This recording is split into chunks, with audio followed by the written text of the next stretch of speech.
at the next audience that will be on the 6th of June.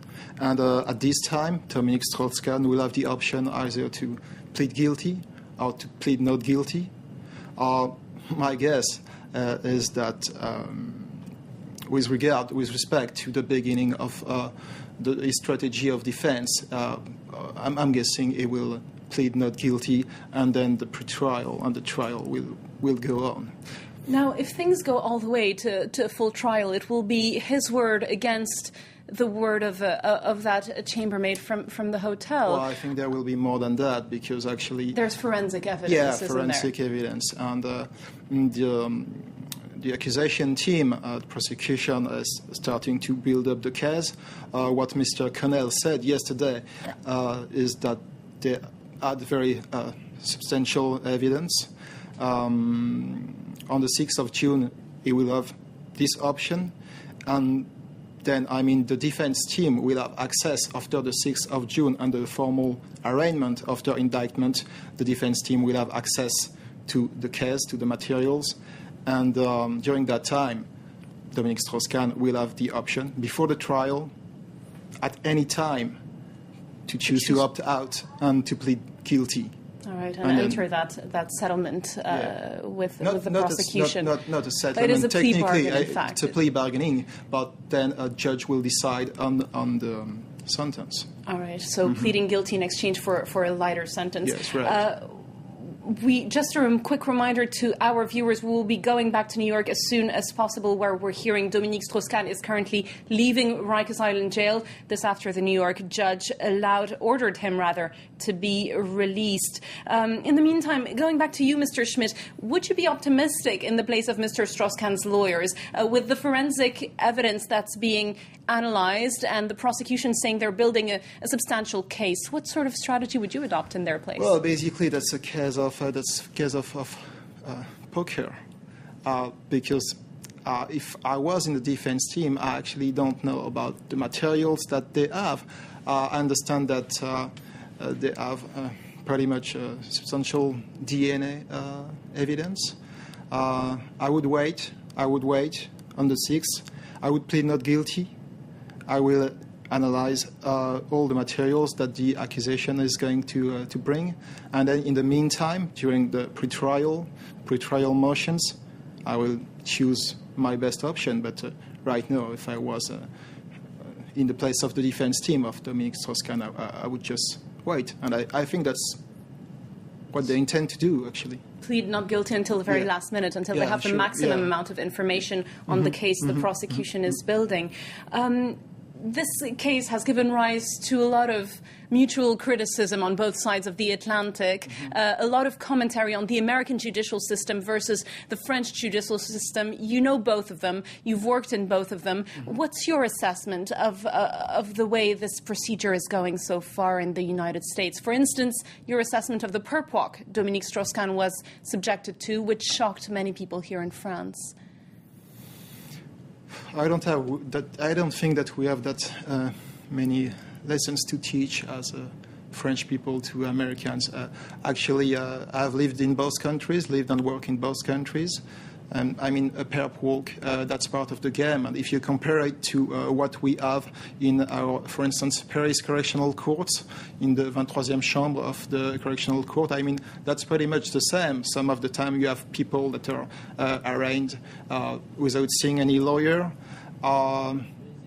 If I compare it to the New York system, Dominique Strauss-Kahn was represented at any time since its formal arraignment. He had a lawyer all the time. He's had a lawyer since the very beginning. I'm being told now by my producer that we can go to New York. Can we go to New York and reach our correspondent there to get the very latest on what is going on? Nathan King joins us live on the line. We're hearing that the New York judge has ordered Dominique Strauss-Kahn to be released and that the former IMF chief is now leaving Rikers Island prison. Our correspondent in New York City can join us now live. Nathan, what is the very latest you're hearing where you are? Yeah, I'm seeing those reports too, although it's yet to be confirmed with the lawyers, because the lawyers said he would probably be released around 6 o'clock with the paperwork. Generally, they actually have to take the paperwork from the court to Rikers Island, but they may have faxed it this time, increasing the speed, but we'll have to check that. But quite dramatic moves in the courtroom.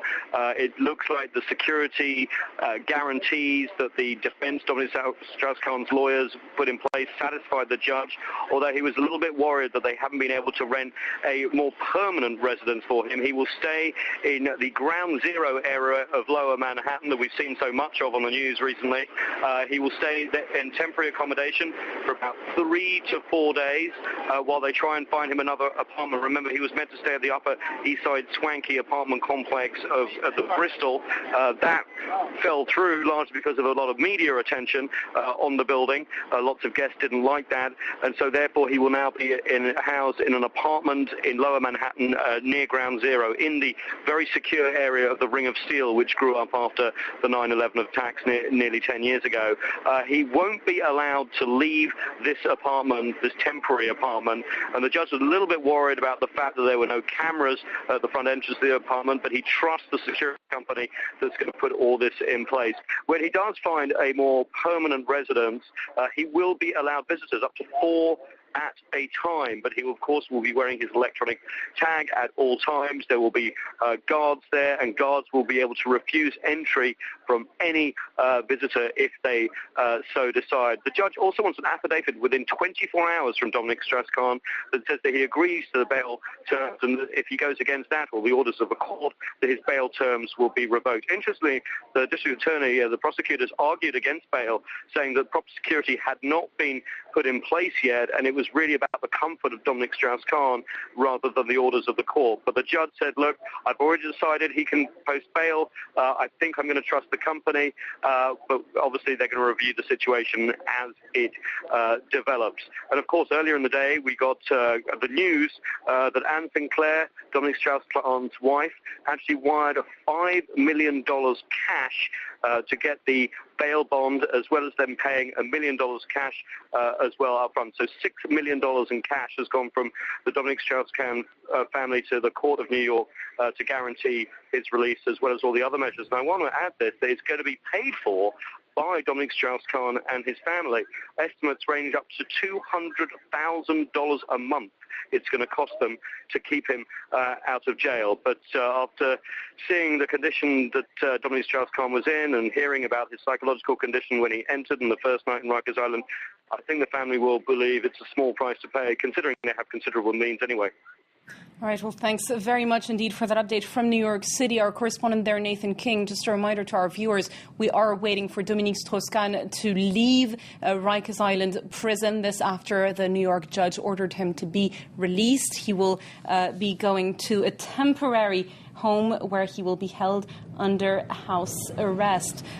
For a quick last opinion before we move on to other world news, let's go to our guest right here in Paris, Fabrice Schmitt. We've just heard some detailed conditions on the house arrest Dominic Strauss-Kahn is going to be held under, on how much that will cost. What's your reaction to all of this? Well, you know, it's funny because this morning I was trying to calculate how much it would cost for Dominic Strauss-Kahn to defend himself. We have just learned that the $5 million bail bond has been paid cash. So basically that's not something which is issued by a bond issuer. And I was also calculating the fees of the lawyers, the fees for the bond, of pledging money, and the fees are actually that you will have to pay to the private investigators. And summing up all of that, it came to an amount astonishing of around, that would be maybe $4 million. $4 million, not counting, of course, that bail bond. Just to defend himself. I mean, you can imagine that he has 2 defense lawyers working for him, maybe full-time. They will have a lot of associates to prepare the motions, pre-trial motions. He will have to pay for the security guards as well. He will have to rent the flat. All of that costs money. Obviously, an extremely costly operation. And some commentators here in France have pointed out it says something about the American judicial system, how with more money you're better able to defend yourself. Is that your opinion as well? It raises the issue. Yeah, it raises the issue. Meaning that if you can afford, you can defend yourself. At the same time, On the other end, we have the prosecution of New York, which has a lot of financial means as well. So basically, there is a kind of equivalence. And would you be optimistic in the place of Dominique Strauss-Kahn's lawyers? You were saying earlier you think he will continue pleading not guilty and that this will go to trial, the full procedure will unfold. Would you be optimistic? I think that will be tough. That will be tough for him. So you do see him serving prison time in the end, if it all goes until the very last step, sentencing? Let's wait until the 6th of June. Let's see what the prosecution has. And then I think that defense lawyers will be able to give an assessment. But it's tough. It should be tough for him right now. All right. Well, thanks very much for weighing in. Fabrice Schmitt, a reminder of viewers, you're a lawyer at both the Paris and the New York bars. Thanks for being with us. Now, meanwhile, the International Monetary Fund is under pressure to name a new Secretary General 2 days after Dominique Strauss-Kahn resigned. The organisation's board is meeting on Friday to discuss Portugal's bailout, and it is still unclear whether they will also discuss choosing a new managing director for the IMF.